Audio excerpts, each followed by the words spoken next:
Hi friends, welcome to my channel. இன்றைக்கி நம்ம பார்க்க போகிறது எபிசோட் நம்பர் 167. ஸ்டார்டிங்கில் கபீர் எஃப்எம்மில் அவனை இன்ட்ரடியூஸ் பண்ணிவிட்டு, ஒரு வேளை நான் தப்பாக பேசினா நீங்கள் மனசில் வச்சுக்காமல் என்கிட்ட ஸ்ட்ரெயிட்டாகவே சொல்லிடுங்க. நான் பேசுகிறது ரொம்ப பிடிச்சாலும் என்ஜாய் பண்ணுங்கள், அதுதான் எனக்கு வேணும். ஃபஸ்ட்டு நம்ம பேச போகிற தலைப்பு என்னென்னா ஹோலி.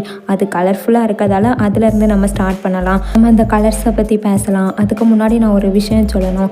பிளாக் அண்ட் ஒயிட்டாக இருந்த என் வாழ்க்கையை கலர்ஃபுல்லாக மாற்றினது என்னோடய ஃப்ரெண்ட்ஸ். அது மாதிரி உங்களோட வாழ்க்கையும் கலர்ஃபுல்லாக மாற்றின அந்த பர்சன் யாராச்சும் இருந்தால் என்கிட்ட சொல்லுங்கள்.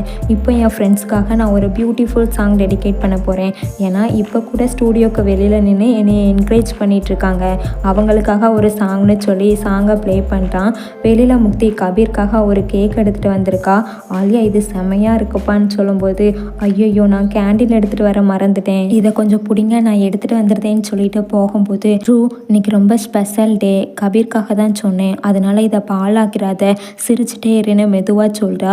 மாணிக் 2 பேரும் என்ன சீக்ரெட் பேசுகிறீங்கன்னு கேட்கும்போது, இல்லை ஒன்றும் இல்லை மாணிக்னு சொல்கிறா. அப்படியா, ஓகேன்னு சொல்லிட்டு ஆப்போசிட்டில் பார்த்தா அங்கே நந்தினி வந்துட்டுருக்கா. மாணிக் பார்த்து டென்ஷன் ஆகிட்டு, ஆலியா இரு நான் ஒரு 5 நிமிஷத்தில் வந்துடுறேன்னு சொல்லிட்டு நந்தினியை பிடிச்சி தனியாக இழுத்துட்டு வரான்.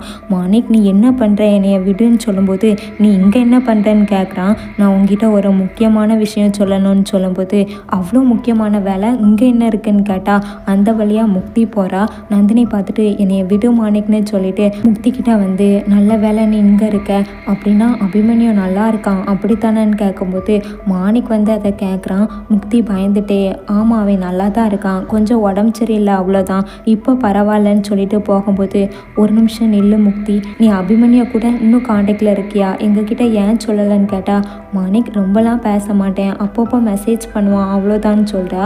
மாணிக் ஒரு மாதிரியே பார்க்கும்போது, சரி வாங்க கபீரோட ஷோ முடிஞ்சிருக்கோம், அவனை போய் பார்க்கலான்னு சொன்னான். முக்தி நான் உன் கூட கொஞ்சம் பேசணும், கொஞ்சம் வெயிட் பண்ணுன்னு சொல்லிட்டு, நீ போ மாணிக், இது கேர்ள்ஸ்குள்ளே பேசுகிற விஷயம்னு சொல்லும்போது அவன் நந்தினியை முறைச்சி பார்த்துட்டு கோவம் அங்கேருந்து போயிருந்தான். முக்தி நான் நவ்யாவை எவ்வளவோ நம்பினேன், ஆனால் அவள் என்னைய ஏமாத்திட்டான்னு சொல்லும்போது, நீ நினைக்கிற மாதிரி நவ்யா இதை என்கிட்ட சொல்லலை, நான் யதார்த்தமாக தான் நீங்கள் பேசிகிட்டு இருந்ததை கேட்டேன், நீ உன்னோட ஃப்ரெண்ட்ஸ் கிட்ட அபிமன்யுவை பற்றி சொல்லிடு முக்தின்னு சொல்கிறா.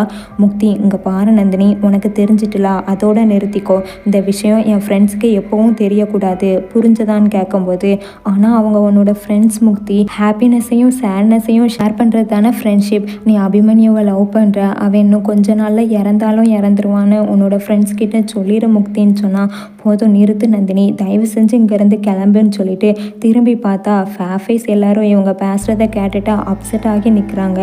மாணிக் அபிமன்யுவை எங்கே முக்தின்னு கேட்கும்போது, மற்றவங்க விஷயத்துக்குள்ளே நுழையிறது உனக்கு ஒன்றும் புதுசு இல்லைலான்னு நந்தினியை திட்டிட்டு, அபிமன்யுக்கு கேன்சர், அதுவும் லாஸ்ட் ஸ்டேஜ், அவன் ஹாஸ்பிட்டலில் இருக்கான்னு சொன்னால் எல்லாரும் ஷாக் ஆகி நிற்கிறாங்க.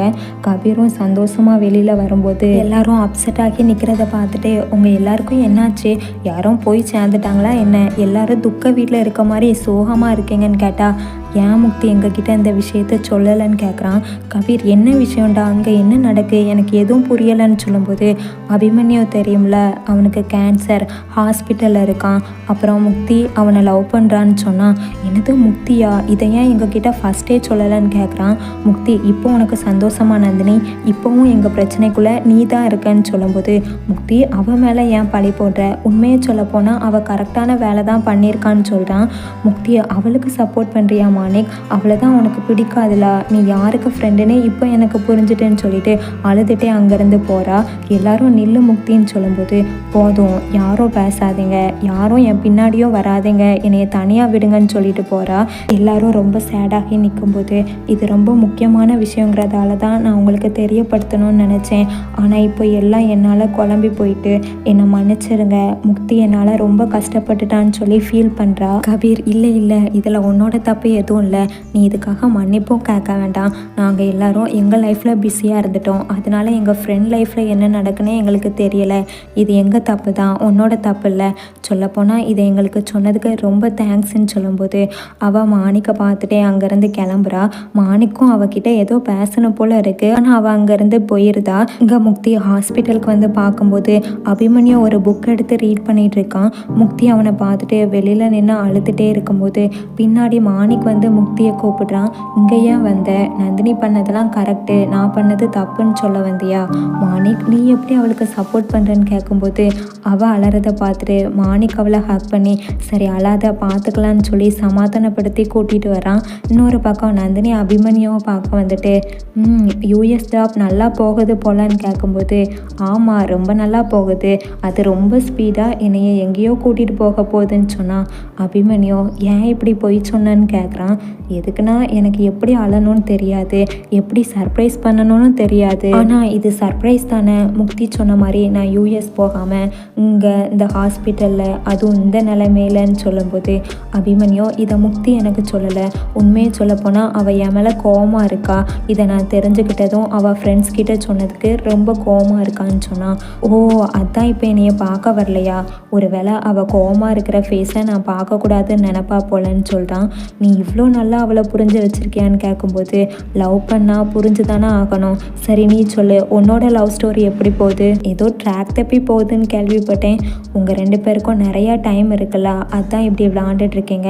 ஆனால் எங்கள் 2 பேர்கிட்டையும் அவ்வளோ டைம் இல்லைன்னு சொல்லி ஃபீல் பண்ணும்போது நந்தினி பார்த்து அலறா. இங்கே மாணிக் அந்த அபிமன்யு இப்போ கிரிட்டிக்கல் ஸ்டேஜில் இருக்கான்னு எனக்கு தெரியுது. இது ரொம்ப ஷாக்கிங்காகவும் கஷ்டமாகவும் இருக்குது. ஆனால் இதை ஏன் எங்ககிட்ட சொல்லணும்னு தோணலை. எங்கே யாருக்கும் இந்த மாதிரி சுச்சுவேஷன் வந்தால் நாங்கள் உங்ககிட்ட சொல்லாமல் இருந்தால் நீ எப்படி ஃபீல் பண்ணுவ? ஒரு நிமிஷம் யோசிச்சுப்பாரு. பரவாயில்ல மாணிக், நீ அந்த பொண்ணையே லவ் பண்ணுன்னு சொல்லிடுவியான்னு கேட்கும்போது நீ உண்மையாக இப்படி பேசுறியா? உன்னோட ரிலேஷன்ஷிப்பும் நந்தினி கூட இப்போ மோசமான நிலைமையில தான் இருக்குது. நீ நல்லா இருக்கியா என்ன? நீ அவளை விட்டுருவியா என்னன்னு கேட்டா ஆனால் அப்படின்னு சொல்லிட்டு நந்தினி யார் ஜெயிக்கான்னு பார்க்கலாம், உன்னோட வெறுப்பா இல்லை என்னோட நம்பிக்கையா, வெயிட் பண்ணி பார்க்கலான்னு சொன்னதை யோசிச்சுட்டு எனக்கு ஒரு நம்பிக்கை இருக்குது முக்தின்னு சொல்கிறான். முக்தியை அப்படின்னா நீ இப்போ பண்ண வேண்டியது நந்தினி கிட்ட திரும்ப போய் சேர்ந்ததுன்னு சொல்லும்போது அவன் அமைதியாகவே இருக்கான். குழப்பமாக இருக்குல்ல? ஆனால் எனக்கு குழப்பமே இல்லை மாணிக், நான் அவனை லவ் பண்ணுறேன். அப்புறம் இன்னொரு விஷயம், வாழ்க்கையில் உண்மையான லவ் அவ்வளோ சீக்கிரம் கிடைக்காது, ஆனால் எனக்கு அது கிடைச்சிருக்கு. அதனால இதை விட்டுட்டு என்னால் போக முடியாது. இதில் இறப்புங்கிறது ஒரு சின்ன விஷயந்தான், இதுக்கு எதுக்கு நான் பயப்படணும்? ஃபீல் பண்ணாதன்னு சொல்லிட்டு எந்திரிச்சு போகும்போது ஒரு நிமிஷம் நில்லு முக்தி, நீ எங்கே போகிற? வா நான் உன்னைய ட்ரா பண்ணுறேன்னு சொன்னான். வேண்டாம் மாணிக், நான் இப்போ வீட்டுக்கு போகல, ஃபேஸ் வாஷ் பண்ண போகிறேன். அபிமன்யு கிட்ட நான் சிரிச்சுட்டே போகணும். நான் அவனை எவ்வளோ லவ் பண்ணுறேன்னு அவனுக்கு தெரியும்னு சொல்கிறா. மாணிக் ரொம்ப ஃபீல் பண்ணி பார்க்கும்போது இங்கே நந்தினி அலறதை பார்த்துட்டு என்ன இது கண்ணத்தோட? ஓ நான் தான் தப்பாக புரிஞ்சுக்கிட்டேன் போல். ஆக்சுவலாக நீ இப்போ மாணிக்க நினச்சி தானே அலறன்னு கேட்கும்போது நீ எப்பவும் ஃபீல் பண்ண மாட்டேலான்னு கேட்குறா. கண்டிப்பாக அது நடக்கவே நடக்காது.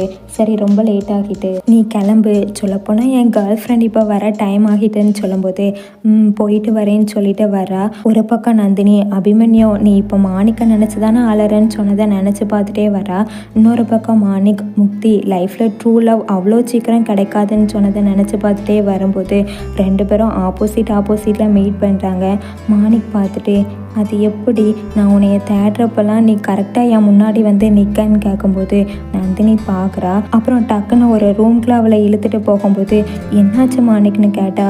இப்போ முக்தி உன்னைய பார்த்தா அதுக்கப்புறம் அவ்வளோதான்னு சொல்கிறான்.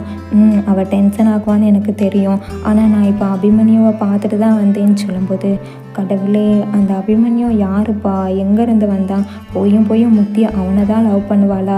அவளுக்கு மட்டும் ஏன் எப்பவும் இப்படியே நடக்குன்னு சொன்னான். மாணிக் லவ் எப்பவும் தப்பு இல்லை, அது ஒரு பியூர் எமோஷன்னு சொல்கிறா. பியூராக இல்லையான்னு எனக்கு தெரியலை, ஆனால் இது ரொம்ப ரேர்.